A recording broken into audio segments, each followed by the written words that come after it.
Buenos días. And I'm Mario Acosta Vélez, Chairman of the Board of the Greater Washington Hispanic Chamber of Commerce, and I am delighted to welcome you this morning for this very special event. Here we are, 1 month and 1 day later from the time that she was inaugurated, celebrating part of that commitment that she has made to us, which is brilliant. My doors are open, my schedule is open, I can meet with everybody at any time, but I just want to assure you that Mayor Bowser really wants our small business community to prosper, and I feel honored to be leading the effort. Thank you so much. I've been here 25 years, and I've worked on access to justice issues. I've worked on transforming the legal system to make sure that everybody who needs to has a right to their rights being enforced. And I think the D.C. government, I've been so honored to work now for 3 years in the government. Well, Jackie came here in 1990, a child, from a humble Salvadorian family. So I made Washington, D.C. my city, my town. So I take pride, and thank you for giving me the opportunity, Mayor Bowser, to trust for me to be the voice of the Latino community in your administration. Like I always said, you're a person that listens carefully, and that's going to take you very, very far. And I'm thankful as well that I am in a place of giving back and being able to support you in your administration. So just count on us.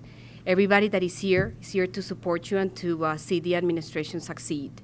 So thank you so much, and the stage is yours.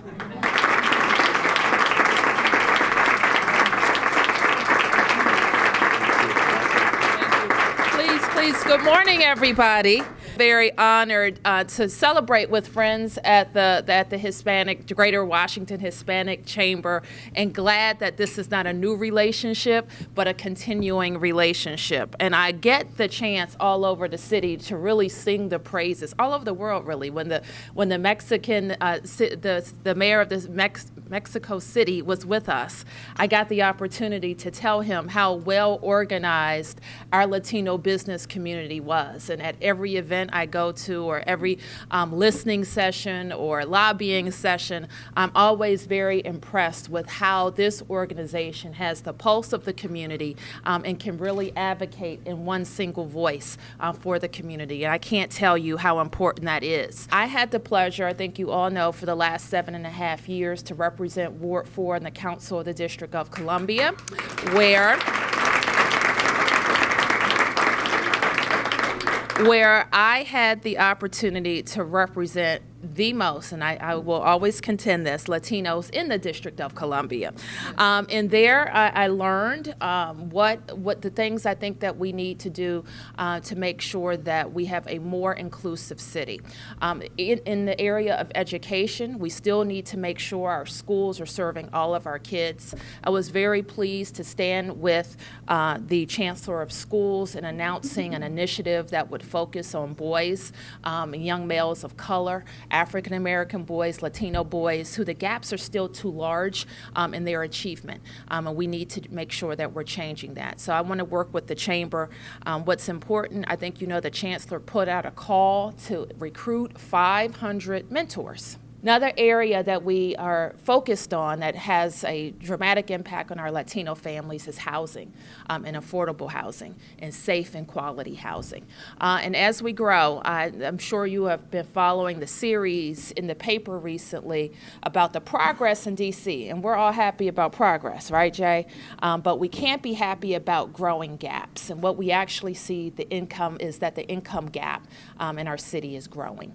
And that is not the path that we want to be on. So we have to stay focused on very specific initiatives that will allow us to close those gaps.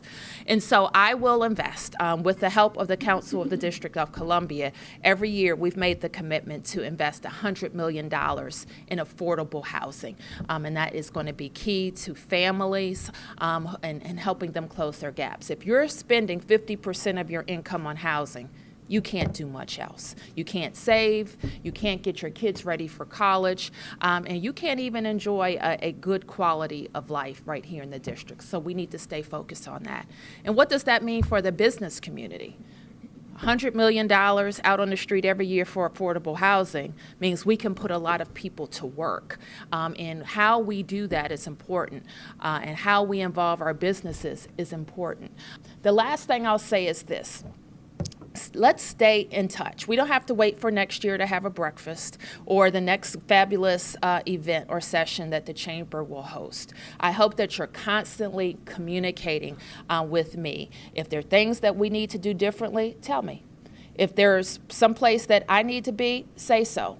And so that we will be an administration that's open and accessible and reflective of your values and vision. So thank you so much for your support.